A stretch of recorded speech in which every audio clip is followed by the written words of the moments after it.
नाम था सदन कसाई, ठाकुर जी के बड़े भक्त। यद्यपि जाति से वो कसाई थे, लेकिन याद रखना भगवान जात पात नहीं पूछते।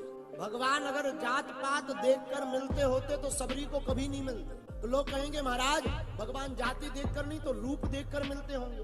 भगवान सौंदर्य देखकर के मिलते होते तो कुब्जा 3 जगह से टेढ़ी थी, उसे भगवान ना मिलते। अच्छा महाराज हो सकता भगवान पढ़े लिखों को मिलते हो। भैया अगर पढ़े लिखों को भगवान मिलते होते ना तो आपने भागवत में एक हाथी की कथा सुनी होगी जिसका पैर मगरमच्छ ने पकड़ लिया था। अब तुम ही बताओ हाथी कौन से स्कूल में पढ़ने गया? अच्छा तो महाराज हो सकता भगवान अमीरों को मिलते हो। भैया अगर भगवान अमीरों को मिलते होते ना तो सुदामा जैसे गरीब को अपने गले नहीं लगाते। भगवान भाव देखते हैं, न रूप देखते, न तन देखते, न भगवान धन देखते, न भगवान यौवन देखते। भगवान तो केवल मन देखते हैं। जिसका मन परमात्मा के प्रति समर्पित होता है परमात्मा वही प्रकट हो जाता है। तो सदन महाराज जाति के कसाई थे, कसाई, पर उनका हृदय एकदम विकार मुक्त। आजीविका के लिए उनके लिए कोई उपाय नहीं बचा तो मांस बेचते थे। जब मांस बेचते थे तो मन में गोविंद का नाम लेते थे, हरे कृष्णा श्री कृष्णा हे हरि हे माधव हे गोपाल। अपना काम करते जा रहे हो, बेचते जा रहे हो। लोग बड़ा परेशान रहते थे। एक बार रास्ते से चले जा रहे थे, एक काला काला पत्थर दिखाई पड़ा। इन्होंने उठा लिया। पत्थर बहुत प्यारा है और ये जो है मांस तौलने के काम आएगा। इसका वजन कर लेंगे कितना है, उसी हिसाब से मांस तौलते रहेंगे, बढ़िया रहेगा। अलग से बांट नहीं खरीदना पड़ेगा। पत्थर को ले लिया। अच्छा महाराज वो पत्थर भी बड़ा चमत्कारी। अब वो पत्थर 500 ग्राम अगर बेचना हो तो वो 500 ग्राम का बन जाए, 1 किलो बेचना हो तो 1 किलो का बन जाए। अब तो और सदन जी बड़े खुश, काला काला पत्थर पाकर बड़े खुश। लेकिन वो काला पत्थर कुछ और नहीं, साक्षात शालिग्राम भगवान ही थे। एक पंडित जी निकले वहां से, उन्होंने देखा अरे राम राम राम राम राम, बताओ ये कितना नीच आदमी है, कितना निकृष्ट आदमी है। काला काला पत्थर मानकर जिसे तराजू पर रखे हुए मांस बेच रहा ये शालिग्राम भगवान है। तुरंत टपट करके पंडित जी नजदीक गए। नरक जाओगे नरक, पाप भोगोगे पाप, पुण्य क्षीण हो जाएंगे, भगवान कभी क्षमा नहीं करेगा। तुम बाट में शालिग्राम पत्थर को बना करके बेच रहे हो, मांस बेच रहे हो भगवान से तौल करके, तुम्हें शर्म नहीं आती? कसाई डर गया बेचारा। महाराज हमसे भूल हो गई, हमें पता नहीं था, बांट हमें अच्छा लगा, पत्थर अच्छा लगा इसलिए हमने ले लिया। एक काम करो इसे आप ले जाओ। पंडित जी वो बांट ले आए। देखो ये होता है भाव, भाव की कितनी महिमा है, जरा गौर से सुनना। वो वापस पंडित जी जब लाए बांट, घर पर आए, बढ़िया गंगा जल में स्नान कराया, राम राम राम राम राम, आप पवित्र हो गए। मांस बिचते बिचते हमारे शालिग्राम जी दूध से स्नान कराया, राम राम राम राम, हे ठाकुर हे गोविंद हे माधव हे विष्णु भगवान। पंचामृत से स्नान कराया, चंदन लगाया, तुलसी दल रखा, पंडित जी सो गए। रात में जैसे ही सोए तो सपने में भगवान आए। पंडित जी कल सुबह होते ही जो तुम बांट मानकर शालिग्राम का पत्थर लाए हो हमको वहीं रख दो कसाई के पास में, वरना हम खटिया गड़ी बिस्तर गोल कर देंगे। तो पंडित जी ने सपने में पड़े पड़े बिस्तर पर पड़े पड़े हाथ जोड़ के कहा महाराज वो कसाई है, मांस बेचता, आपको दुर्गंध नहीं लगती? आप अपवित्र हो जाओगे, भला आप मांस की दुकान पर रखो ही रहोगे। भगवान बोले भैया हम मानते हैं वो कसाई है, हम मानते हैं वो मांस बेचता, मांस गंदा, लेकिन एक बात बोले उसका हृदय बड़ा कोमल है। जब वो हरी हरी कहता हुआ मांस तौलने के लिए बाट को यानी हमको पकड़ता है तब हमें इतना आनंद आता है कि उसकी कोई सीमा नहीं है। पंडित जी की आंखों से आंसू आ गए। महाराज आप तो बड़े विचित्र हो। दूसरे दिन जाकर के सदन जी को कहा ये बांट लो। ये बांट नहीं है, ठाकुर जी है, सपने में आकर ऐसा ऐसा कहा ठाकुर जी ने। सोई सदन कसाई की आंखों में आंसू आ गए। महाराज जब आपसे ठाकुर जी ने ऐसा कह ही दिया, आज के बाद हम जो है ये काम नहीं करेंगे, छोड़ दिया। व्यवसाय से घृणा हो गई, मन में सोचा कि क्या किया जाए, चलो जगन्नाथपुरी दर्शन करने जाया जाए। सदन कसाई जी दर्शन करने जगन्नाथपुरी गए। एक गांव में गृहस्थी के घर ठहर गए। गृहस्थी आदमी बड़ा सीधा साधा था, लेकिन रात्रि के मध्य में उस गृहस्थी की पत्नी सदन कसाई के पास आकर के तरह तरह के प्रलाप करने लगी। महाराज हमें स्वीकार करो। सदन कसाई जी मना करते रहे, देवी हम आपको स्वीकार नहीं कर सकते, क्षमा करो। शायद पत्नी ने सोचा कि यह सदन महाराज ये जो व्यक्ति है हमारे पति के कारण भयभीत है, इसलिए ये हमारी ओर निहार नहीं रहा।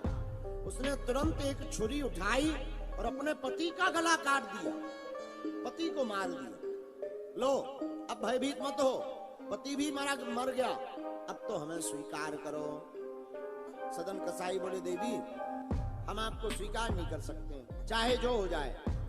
सदन भय से कांप उठे, हाथ जोड़कर बहन के संबंध से संबोधित किया, आप हमारी बहन जैसी हो, हमें क्षमा करो। वह स्त्री ने देखा कि ये भी हमें नहीं मिले और पति भी मर गया, सो वो स्त्री तरह तरह के प्रलाप करती हुई जोर जोर से रोकर चिल्लाने लगी, अरे बचाओ बचाओ बचाओ, इसने हमारे पति को मार डाला, झूठा आरोप लगा दिया। गांव के लोग दौड़े दौड़े आए, सदन जी को पकड़ लिया।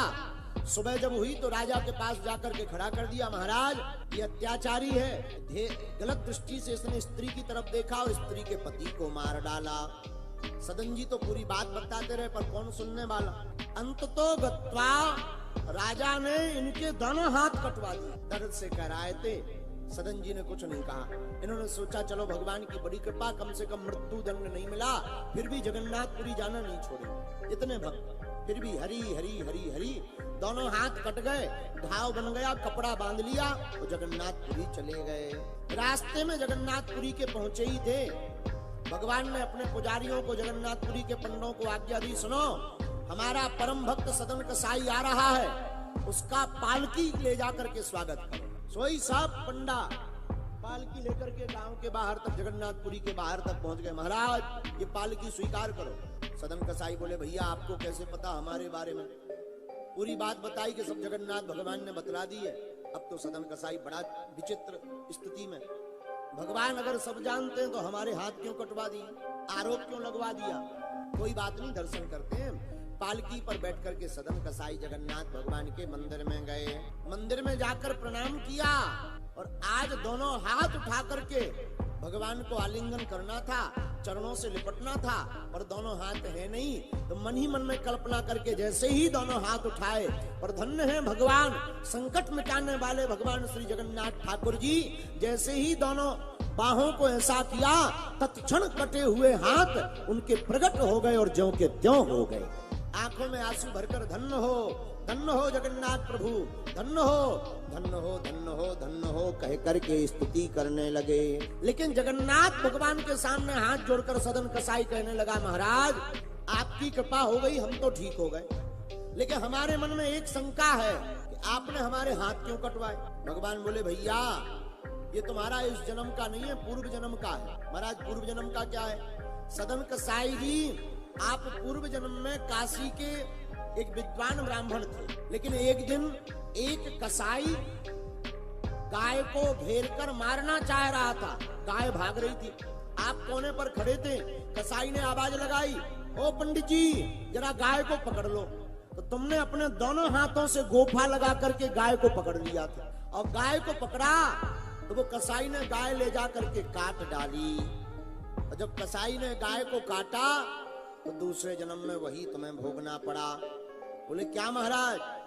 तो जगन्नाथ प्रभु बोले, कसाई सदन भाई, वह गाय दूसरे जन्म में स्त्री बनी और उसका पति वो कसाई बना, और तुम जगन्नाथ यात्रा करने के बहाने उसके घर पर गए, और घर पर गए तो उस कसाई जिसने गाय को काटा था, गौ माता रूपी स्त्री ने उसके गले को काट दिया, और तुमने हाथ से गाय को पकड़ा था तो तुम्हारे दोनों हाथ कट गए, इसलिए तुम्हारा पाप भी मिट गया और तुम संकट से भी बच गए। सदन कसाई बड़ा खुश हुआ, महाराज आपकी बड़ी कृपा हुई, पाप से मुक्त कर दिया, और भगवत बेहवल होकर के, भगवत प्रेम में बेहवल होकर के बहुत काल तक श्री जगन्नाथ जी के चरणों में ही सदन कसाई जी रहे। अंत में उन्होंने देह त्याग करके भगवान के धाम को प्रस्थान किया।